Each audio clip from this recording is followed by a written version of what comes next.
ये कहानी एक पंडित जी की जो राजा के दरबार में पहुंचे। राजा ने उनसे 3 प्रश्न किए कि ईश्वर जो है कैसे दिखता है, कहां तक देखता है और करता क्या है।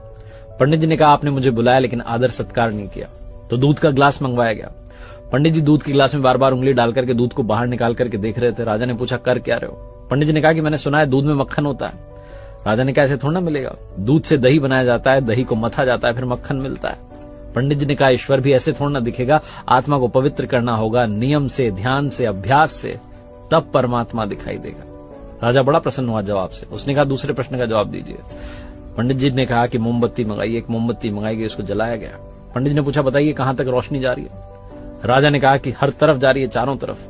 पंडित जी ने कहा बस यही, परमात्मा भी चारों तरफ देखता है, हमारे हर कर्म का हिसाब उसके पास है। फिर राजा ने कहा कि तीसरे प्रश्न का जवाब दीजिए, ईश्वर करता क्या है। पंडित जी ने कहा आप गुरु बनकर के पूछ रहे हैं कि शिष्य बनकर के। राजा ने कहा शिष्य बनकर के। तो पंडित जी ने कहा कि आपका गुरु तो नीचे खड़ा हुआ है। तुरंत राजा ने पंडित जी को जाकर के सिंहासन पर बैठाया और खुद नीचे जाकर खड़ा हो गया। पंडित जी ने कहा आप बतलाने के लिए रह क्या गया है, बस यही तो ईश्वर करता है, पल में राजा को रंक और रंक को राजा बना देता है।